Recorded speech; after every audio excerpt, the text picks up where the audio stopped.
आज सुनिए गंगा दशहरा व्रत कथा। हिंदू पंचांग के आधार पर ज्येष्ठ माह के शुक्ल पक्ष की 10वीं तिथि को गंगा दशहरा के रूप में मनाया जाता है। संपूर्ण भारत वर्ष में गंगा दशहरा को बहुत ही धूमधाम से मनाया जाता है और ऐसा माना जाता है कि इसी दिन माता गंगा का धरती पर अवतरण हुआ था। हिंदू धर्म के अंतर्गत गंगा नदी को बहुत ही अधिक पवित्र व माँ के समान माना जाता है और ऐसा कहा जाता है कि जो व्यक्ति माँ गंगा में स्नान करता है उसके सभी पाप धुल जाते हैं। हम शास्त्रों की बात करते हैं तो राजा भागीरथ के कहने पर गंगा इसी दिन धरती पर अवतरित हुई थी। जो भी व्यक्ति इस दिन सच्चे दिल से माँ गंगा की पूजा करता है और गंगा में स्नान कर लेता है उसके सभी पाप धुल जाते हैं और उसे मरणोपरांत मोक्ष की प्राप्ति होती है। पौराणिक कथा के अनुसार प्राचीन काल में राजा भागीरथ अयोध्या में रहते थे। आपको बता दें कि इन्हें भगवान श्री राम का पूर्वज माना जाता है। एक बार राजा भागीरथ को अपने पूर्वजों का तर्पण करने के लिए गंगा जल की आवश्यकता पड़ी। उस समय माँ गंगा स्वर्ग लोक में ही बहती थी। यही सोचकर राजा भागीरथ ने माँ गंगा को धरती पर लाने के लिए कई वर्षों तक घोर तपस्या की, लेकिन फिर भी उन्हें कोई सफलता नहीं मिली। यह देखकर राजा भागीरथ हिमालय चले गए और वहां जाकर वे फिर से घोर तपस्या में लीन हो गए। उनकी कठोर तपस्या को देखकर माँ गंगा बहुत प्रसन्न हुई और उन्हें आशीर्वाद देने के लिए वहां प्रकट हुई। माँ गंगा को अपने सामने देखकर राजा भागीरथ बहुत प्रसन्न हुए। उन्होंने माँ गंगा को धरती पर आने को कहा। यह सुनकर माँ गंगा ने उनका अनुरोध स्वीकार कर लिया, लेकिन राजा भागीरथ के सामने एक बड़ी समस्या खड़ी हो गई। गंगा माता का वेग बहुत अधिक था। यदि वह पृथ्वी पर आ जाती तो सारी पृथ्वी नष्ट हो जाती। उनकी इस परेशानी को महादेव यानी भगवान शिव भी दूर कर सकते थे। जब राजा भागीरथ को इस बात का पता चला तो वे भगवान शिव की तपस्या करने लगे। 1 वर्ष तक राजा भागीरथ भगवान शिव की घोर तपस्या करते रहे।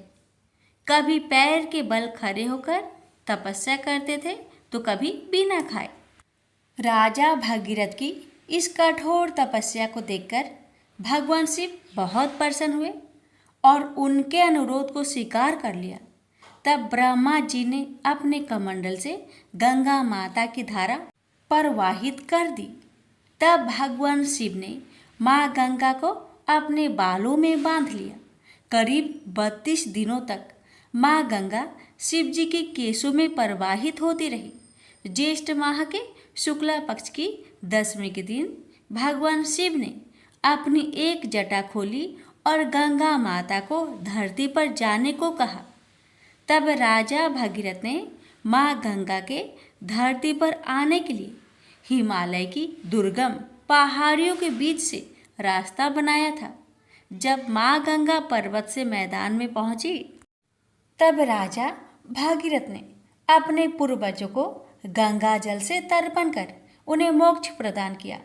माँ गंगा का जिस दिन धरती पर अवतरण हुआ उस ज्येष्ठ मास के शुक्ला पक्ष की 10वीं तिथि का दिन था। इसलिए इस दिन माता गंगा की पूजा का विशेष प्रावधान है। प्रेम से बोलिए गंगा माता की जय। एक समय शिवजी महाराज पार्वती के साथ हरिद्वार में घूम रहे थे। पार्वती जी ने देखा कि बहुत सारे मनुष्य गंगा में नहा नहा कर हर हर गंगे कहते कहते चले जा रहे हैं, परंतु प्राय सभी दुखी और पाप परायण हैं। पार्वती जी ने बड़े आश्चर्य से शिव जी से पूछा कि हे देव, गंगा में इतनी बार स्नान करने के बाद भी इनके पाप और दुखों का नाश क्यों नहीं हुआ? क्या गंगा में अभी सामर्थ्य नहीं रहा? पार्वती जी की बातें सुन भगवान शिव ने कहा, प्रिय, गंगा में तो वही समस्या है, परंतु इन लोगों ने पाप नाशिनी गंगा में स्नान ही नहीं किया है, तब इन्हें लाभ कैसे हो? जी ने बड़े आश्चर्य से कहा, स्नान कैसे नहीं किया भगवान? सभी तो नहा नहा कर आ रहे हैं, अभी तक इनके शरीर भी सूखे नहीं हैं। जी ने कहा, ये केवल जल में डुबकी लगाकर आ रहे हैं, तुम कल इसका रहस्य समझ जाओगे। दूसरे दिन बड़े जोर की बरसात होने लगी। गलियां कीचड़ से भर गई। एक चौड़े रास्ते में एक गहरा गड्ढा था, चारों ओर लपटीला कीचड़ भर रहा था। उसी गड्ढा में भगवान शिव ने लीला करते हुए वृद्ध ब्राह्मण का रूप धारण कर लिया और दीन विवश की तरह गड्ढे में जाकर ऐसे पड़ गए कि जैसे मानो कोई मनुष्य चलता चलता गड्ढे में गिर पड़ा हो। निकलने की कोशिश करने के बावजूद भी वह निकल नहीं पा रहा है। पार्वती जी को भगवान शंकर ने समझाकर गड्ढे के पास बैठा दिया कि देखिए देवी, आप लोगों को सुना सुनाकर यूं पुकारती रहिए कि मेरे वृद्ध पति अकस्मात गलती से गड्ढे में गिर पड़े हैं, कोई पुण्य आत्मा ही इन्हें निकालकर इनके प्राणों की रक्षा करे। इस प्रकार आप बार बार कहते रहिएगा। भगवान के कहे अनुसार माता पार्वती ने किया। भगवान ने इतना भी कहा कि जब कोई मुझे बचाने की कोशिश करे तो आप उसे इतना कह दीजिएगा, मेरे पति सर्वथा निष्पाप है, इन्हें वही छुए जो स्वयं निष्पाप हो। यदि आप निष्पाप है तभी आप मेरे पति को हाथ लगाइए, नहीं तो हाथ लगते ही आप भस्म हो जाएंगे। पार्वती जी ने भगवान की बात को ध्यान में रखकर गड्ढे के किनारे पर बैठ गई और आने जाने वालों को सुना सुनाकर शिव जी की सिखाई हुई बात कहने लगी। गंगा में नहाकर लोगों के दल आ रहे थे। सुंदरी महिला को यूं बैठी देखकर कईयों का मन में पाप आया। कई लोग लज्जा से डरे, कईयों को कुछ धर्म का भय हुआ, कई कानून से डरे। कुछ लोगों ने तो पार्वती जी को यह भी सुना दिया कि मरने दे बूढ़े को, क्यों उनके लिए रोती है।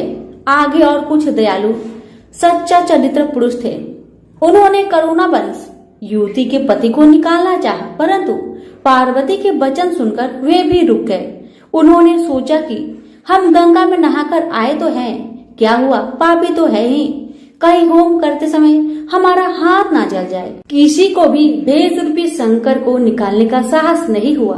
सैकड़ों आए, सैकड़ों ने पूछा और चले गए। संध्या हो चली। शिव जी ने कहा, देखिए पार्वती जी, आपने देखा कोई है गंगा नहाने वाला यहाँ पर? थोड़ी देर बाद एक जवान हाथ में लोटा लेकर हर हर गंगे करता हुआ निकला।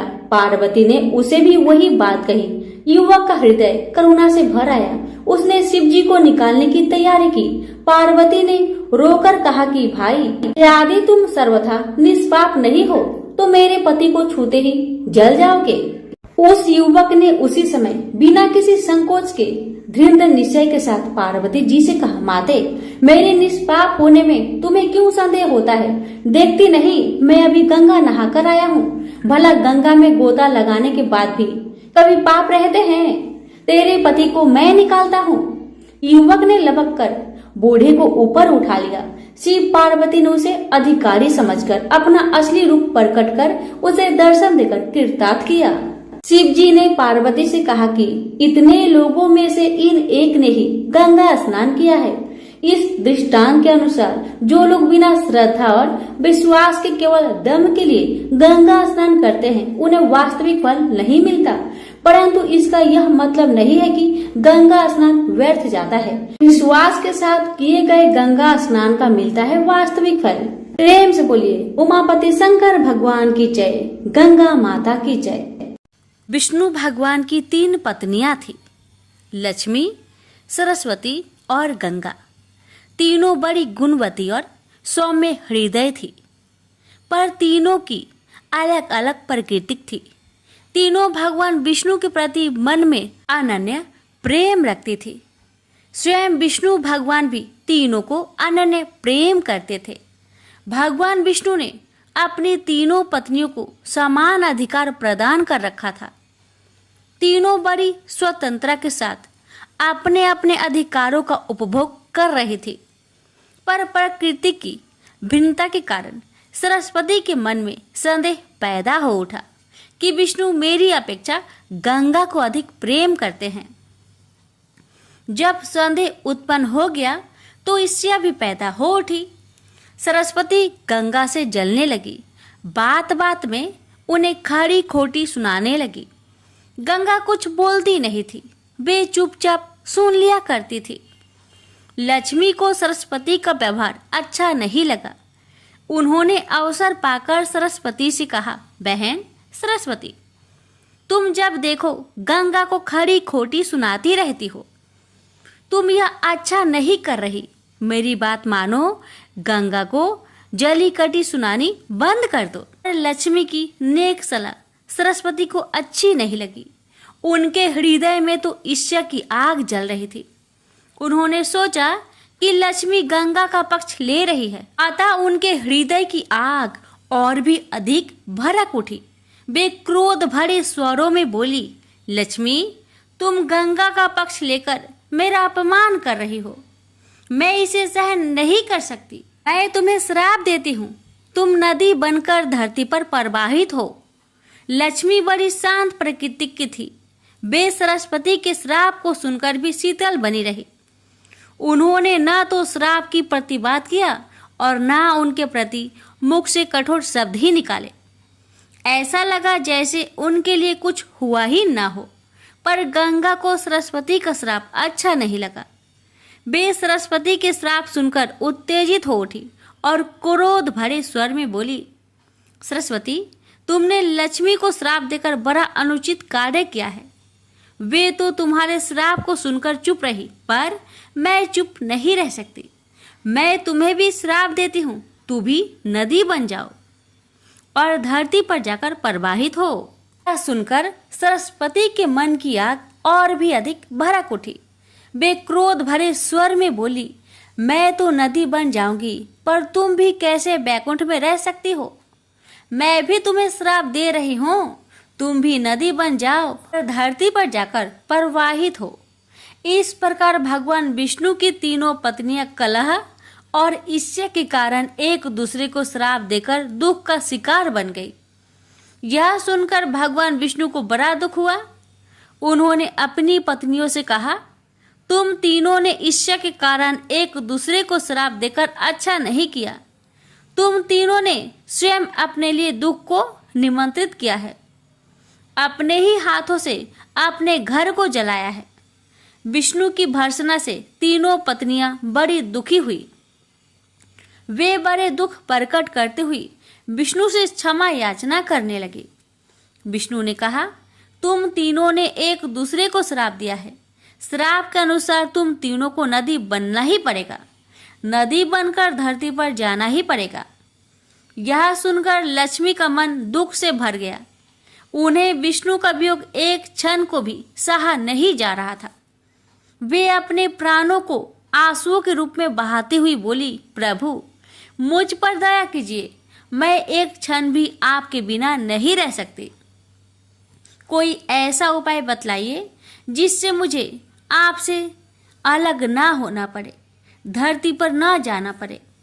विष्णु ने कहा, लक्ष्मी, तुम्हें धरती पर जाना ही पड़ेगा, किंतु तुम्हारे हृदय में कपट और ईर्ष्या का भाव नहीं है, अतः तुम मुझे बहुत प्रिय हो, तुम्हें मुझसे अलग नहीं होना पड़ेगा। तुम अर्ध शक्ति से मेरे पास रहो और अर्ध शक्ति के रूप में पद्मावती नदी के रूप में धरती पर जाकर बहो। धरती पर शंखचूड़ नामक एक राक्षस उत्पन्न होगा, वह मेरा ही अंश होगा। तुम तुलसी के रूप में उसकी पत्नी बनोगी। तुम तुलसी के रूप में सदा विष्णु प्रिया बनी रहेगी और जन जन से आदर पाओगी। गंगा को भी भगवान विष्णु से अलग होने का बड़ा दुख था, अतः उन्होंने भी अश्रु नयन निवेदन किया, प्रभु ऐसा कोई उपाय बतलाइए जिससे मैं आपसे अलग ना हो। भगवान विष्णु ने कहा, गंगे, श्रापवश तुम्हें भी धरती पर जाना ही पड़ेगा। राजा भगीरथ अपने पूर्वजों के उद्धार के लिए तप कर रहे हैं। तुम्हें धरती पर गंगा के रूप में प्रवाहित होना पड़ेगा और भगीरथ के पूर्वजों का उद्धार करना होगा। तुम भगीरथ के पूर्वजों का उद्धार करके समुद्र में मिल जाओ। समुद्र मेरा ही रूप है, अतः तुम सदा मुझ में ही रहोगी। तुम स्वर्ग से उतरने पर शिव की जटाओं में रहोगी। शिव और मुझ में कोई अंतर नहीं है। इस रूप में भी तुम सदा मुझ में ही रहोगी। सरस्वती चुपचाप विष्णु की बातें सुन रही थी। अंत में भगवान विष्णु ने सरस्वती की ओर देखा और कहा, सरस्वती, तुम अपने अर्ध गुणों से नदी बनकर बहोगी और अर्ध गुणों से ब्रह्मा की पत्नी बनोगी। श्राप का फल तुम्हें भी भोगना ही पड़ेगा। सरस्वती बोली, भगवान, आप तो भेद विभेद रहित है, फिर आप लक्ष्मी और मुझ में भेद क्यों कर रहे हैं? आपने लक्ष्मी को तो अपने पास ही रहने की अनुमति प्रदान की, पर मुझे आप सदा के लिए अलग कर रहे हैं। विष्णु बोले, सरस्वती, किसी को भी न तो मैं अलग करता हूँ और न अपने पास रखता हूँ। मेरी किसी में न तो आसक्ति है और न किसी से भी विरक्ति है। सबको अपने अपने गुणों और कर्मों के अनुसार ही मेरा सहचर्य प्राप्त होता है। लक्ष्मी निष्कपट हृदय की है। वे ना तो किसी से ईर्ष्या करती है, न किसी से बैर रखती है। वे सबसे प्रेम करती है। यही कारण है वे सदा मेरे साथ रहेगी। पर तुम ईर्ष्या और क्रोध के वशीभूत रहती हो। यही कारण है तुम्हें मुझसे अलग होना पड़ा है। विष्णु के कथन को सुनकर सरस्वती मौन हो गई। उन्हें ऐसा लगा जैसे विष्णु के कथन का प्रत्यक्ष अक्षर उनके सामने मूर्तिमान बनकर खड़ा हो गया हो। सरस्वती का हृदय पश्चाताप की वेदना से जलने लगा। पर अब क्या हो सकता था? अब तो तीर उनके हाथों से छूट चुका था। जो मनुष्य क्रोध और ईर्ष्या के वशीभूत होकर अपने हाथों से ही अपने घरों में आग लगा लेते हैं, उन्हें सरस्वती की भांति ही पश्चाताप की वेदना में जलना पड़ता है। प्रेम से बोलिए, विष्णु भगवान की जय। लापसी तपसी की कथा। एक लापसी था, एक तपसी था। तपसी हमेशा भगवान की तपस्या में लीन रहता था। लापसी रोजाना सवा सेर की लापसी बनाकर भगवान का भोग लगाकर जीम लेता था। एक दिन दोनों लड़ने लगे। लापसी बोला, मैं रोज भगवान की तपस्या करता हूँ, इसलिए मैं बड़ा हूँ। लापसी बोला कि मैं रोज भगवान को सवा सेर लापसी का भोग लगाता हूँ, इसलिए मैं बड़ा हूँ। नारद जी वहां से गुजर रहे थे। दोनों को लड़ता देखकर उनसे पूछा कि क्यों तुम लड़ रहे हो? लापसी ने खुद को बड़ा होने का कारण बताया और तपसी ने अपना कारण बताया। नारद जी बोले, तुम्हारा फैसला मैं कर दूंगा। दूसरे दिन लापसी और तपसी नहाकर अपनी रोज की भक्ति करने आए तो नारद जी ने छुपकर 1.25 करोड़ की एक एक अंगूठी उन दोनों के आगे रख दी। तपसी की नजर जब अंगूठी पर पड़ी तो उसने चुपचाप अंगूठी उठाकर अपने नीचे दबा ली। लापसी की नजर अंगूठी पर पड़ी लेकिन उसने ध्यान नहीं दिया। भगवान को भोग लगाकर लापसी खाने लगा। नारद जी सामने आए तो दोनों ने पूछा कि कौन बड़ा? तो नारद जी ने तपसी को खड़ा होने को कहा। वो खड़ा हुआ तो उसके नीचे दबी अंगूठी दिखाई पड़ी। नारद जी ने तपसी से कहा, तपस्या करने के बाद भी तुम्हारी चोरी करने की आदत नहीं गई, इसलिए लापसी बड़ा है और तुम्हें तुम्हारी तपस्या का कोई भी फल नहीं मिलेगा। तपसी शर्मिंदा होकर माफी मांगने लगा। उसने नारद जी से पूछा, मुझे मेरी तपस्या का फल कैसे मिलेगा? नारद जी ने कहा, यदि कोई गाय और कुत्ते की रोटी नहीं बनाएगा तो फल तुझे मिलेगा। यदि कोई ब्राह्मण को भोजन करवाकर दक्षिणा नहीं देगा तो फल तुझे मिलेगा। यदि कोई साड़ी के साथ ब्लाउज नहीं देगा तो फल तुझे मिलेगा। यदि कोई दिए से दिया जलाएगा तो फल तुझे मिलेगा। यदि कोई सारी कहानी सुने लेकिन तुम्हारी कहानी नहीं सुने तो फल तुझे मिलेगा। उसी दिन से हर व्रत कथा कहानी के साथ लापसी तपसी की कहानी भी सुनी और कही जाती है। प्रेम से बोलिए लक्ष्मी नारायण की जय। बहुत समय पहले की बात है। किसी गांव के बाहर एक बरगद का पेड़ था जिसके पास ही गणेश जी का एक छोटा सा मंदिर था। गांव में और मंदिर नहीं थे, इसलिए सब लोग इसी मंदिर में आकर पूजा किया करते थे। गांव में एक भिखारी भी रहता था। भीख मांगना ही उसका काम था। गांव छोटा सा था। भिखारी को काफी भीख नहीं मिलती थी, इसलिए यह और कोई उपाय न देखकर मंदिर के दरवाजे पर बैठने लगा। सोचने लगा कि लोग यहाँ धर्म करने आते हैं और नहीं तो सही पेट भरने लायक भीख तो मिल जाया करेगी। भिखारी दिन भर मंदिर के दरवाजे पर बैठा रहता और जब वहां किसी को आते देखता तो शिव शिव रटने लगता। इस तरह बेचारा दिन भर गणेश जी और शिव जी का नाम जपता रहता था, मगर शाम तक उसे भीख मिलती थी। फिर 2-4 मुट्ठी अन्न और कुछ फल मूल और कभी कभी 4-6 पैसे मिलते थे। हालांकि इतनी थोड़ी आमदनी से किसी की गुजर कैसे हो सकती है। फिर भिखारी को अपना ही नहीं बल्कि अपनी बेटी की भी चिंता करनी पड़ती थी। उसकी बेटी का नाम था कमला और वह बड़ी चतुर और बड़ी समझदार थी, मगर चतुराई और समझदारी से तो पेट की आग नहीं बुझती, उसे तो भोजन चाहिए। इसलिए कमला कभी कभी अपने बाप को भोजन पाने के लिए तंग करने लगती थी। उस वक्त भिखारी के दिल पर बड़ी चोट लगती, उसकी आंखें भर आती थी। वह चिंता के समुद्र में डूब उतरने लगता था। गर्मी के दिन थे, दोपहर का समय था। ऊपर आसमान और नीचे धरती धक धक जल रही थी। चारों तरफ सन्नाटा छा रहा था। ऐसे ही समय में महादेव पार्वती लोगों का सुख दुख देखने इस संसार में आए। चलते चलते वे उसी गांव में पहुंचे और गणेश जी के मंदिर के सामने से निकले। भिखारी उन्हें आते देख ओम नमः शिवाय, ओम नमः शिवाय की रटना रटने लगा। भिखारी की यह हालत देख पार्वती जी को बड़ी दया आई। उन्होंने महादेव जी से कहा, भगवान इस भिखारी की तरफ भी तो देखिए, बेचारा कितना दुखी है।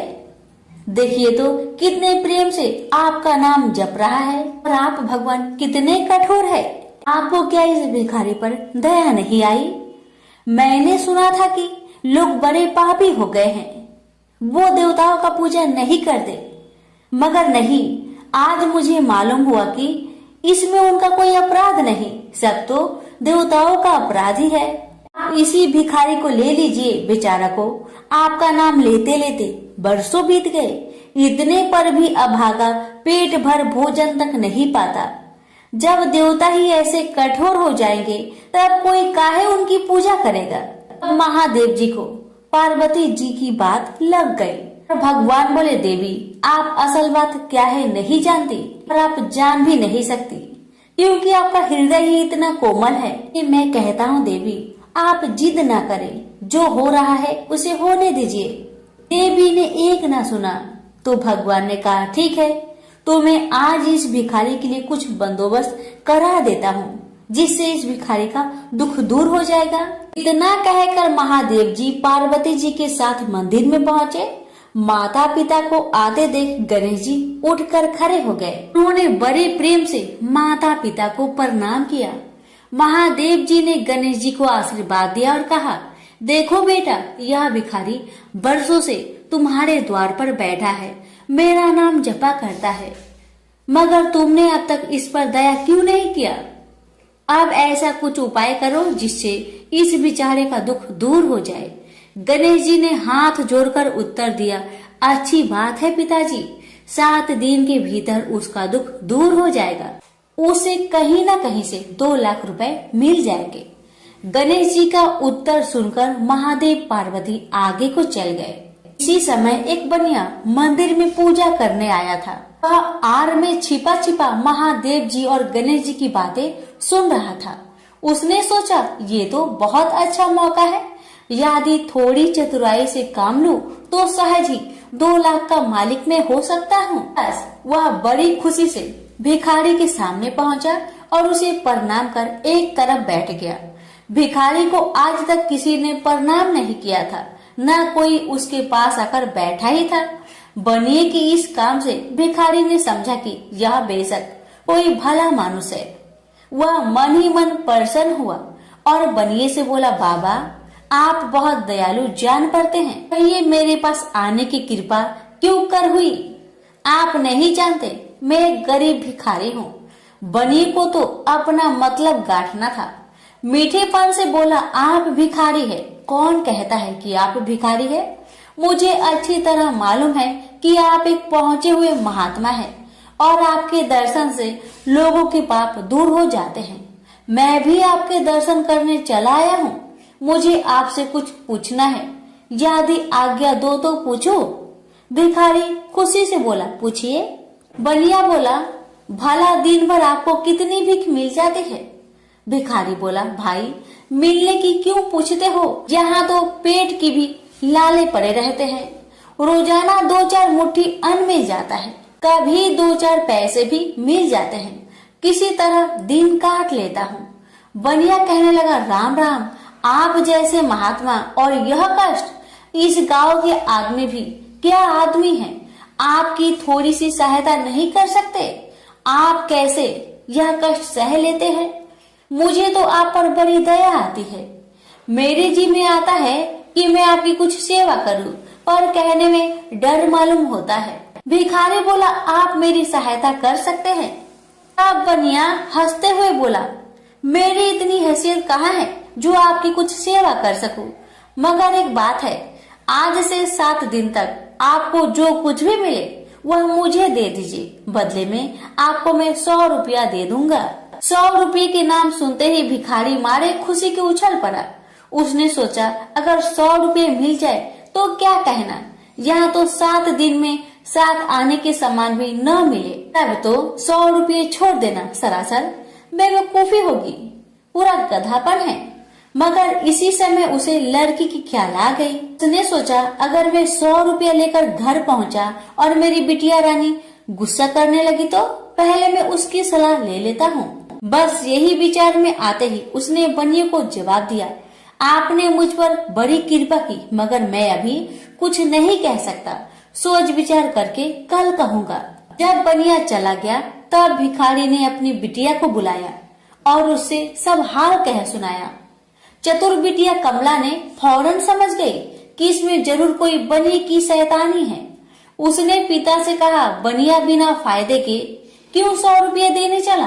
खैर कोई बात नहीं पिताजी, मैं कल उस बनिए से बातें तय कर लूंगी, मगर आप बीच में कुछ ना बोलना। उधर बनिए का बुरा हाल था। रात भर उसके पेट में चूहे उछलते रहे। बड़ी मुश्किल से सवेरा हुआ, बनिए की जान में जान आई। वह हाथ मुंह धोते ही भिखारी के पास आ पहुंचा और छुटते ही बोला, क्या विचार किया आपने? कमला भी बनिए से निपटने को तैयार बैठी थी। बनिए की बात सुनते ही उसने जवाब दिया, सेठ जी, हम लोगों ने विचार किया, भला 100 रुपये में क्या होता है? इतना सस्ता सौदा होना मुश्किल है, माफ कीजिए। कमला का उत्तर सुनते ही बनिए पर मानो बिजली गिर पड़ी। पर लाख रुपए के लालच छोड़ना भी कठिन था। वह 200 रुपए देने को राजी हो गया। अब तो कमला का संदेह और भी पक्की हो गया। वह समझ गई कि बनिया जरूर किसी भारी लाभ के लिए ही इतने रुपए देना चाहता है। उसने जवाब दिया, सेठ जी, इतना सस्ता सौदा और कहीं होता होगा? 100 दो, 100 या 1000 दो। 1000 में तो होता ही क्या है? जो चीज आप कौड़ियों में मोल खरीदना चाहते हैं वह लाख रुपए में भी सस्ती है। यह सुनकर बनिया बहुत घबराया, परंतु उसने अपनी कोशिश जारी रखी।